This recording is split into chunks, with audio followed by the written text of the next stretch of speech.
আপনার হাতের স্মার্টফোন থেকে শুরু করে ভবিষ্যতের ইলেকট্রিক গাড়ি সবকিছুর চাবিকাঠি এখন চীনের হাতে। বৈশ্বিক অর্থনীতি ও প্রযুক্তি বিশ্বকে নিজেদের কবজায় রাখতে চীনের নতুন চাল কি জানেন? বিশ্বের পুরো প্রযুক্তি খাত নির্ভর করে কিছু বিশেষ উপাদানের উপর, যার নাম বিরল খনিজ বা রেয়ার আর্থ এলিমেন্টস।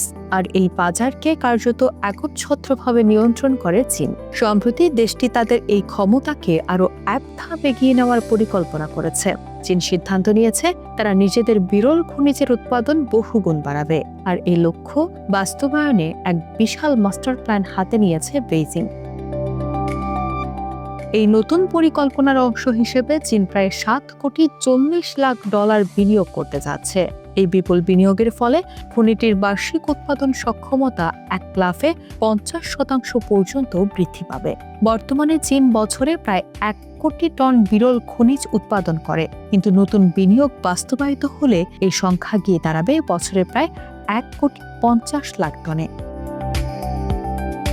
এখন প্রশ্ন উঠতে পারে, এই বিশাল উৎপাদন কোথায় হবে? উত্তর চীনের অভ্যন্তরীণ মঙ্গোলিয়া অঞ্চলে অবস্থিত বিখ্যাত বায়ান ওভো খনি। এটিকে বলা হয় বিশ্বের সর্ববৃহৎ বিরল খনিজের আধার।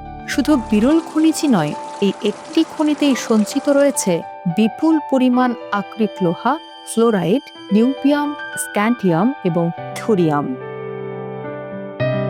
প্রাথমিকভাবে চীন আকরিক লোহার উৎপাদন বাড়াতেই এই প্রকল্পটি হাতে নিচ্ছে, যা ইস্পাত শিল্পের মূল ভিত্তি। খনিটির পরিচালনাকারী রাষ্ট্রীয় প্রতিষ্ঠান বাওগ্যাং গ্রুপ জানিয়েছে, আকরিক লোহা উত্তোলনের সময় বাই প্রোডাক্ট বা উপজাত হিসেবে প্রচুর পরিমাণে বিরল খনিজ ফ্লোরাইড পাওয়া যাবে। প্রকল্পটি বাস্তবায়নে বাওগ্যাং গ্রুপ তাদের সার্বিক কার্যক্রমে আমূল পরিবর্তন আনছে।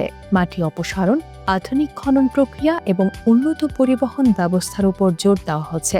সেই সাথে বিপুল পরিমাণ অপ্রয়োজনীয় পাথর সংরক্ষণের জন্য খনি এলাকায় নতুন স্থান তৈরি করা হচ্ছে।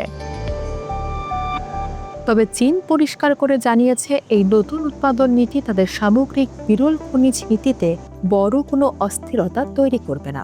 কথা হলো, কেন এই খনিজ এত গুরুত্বপূর্ণ?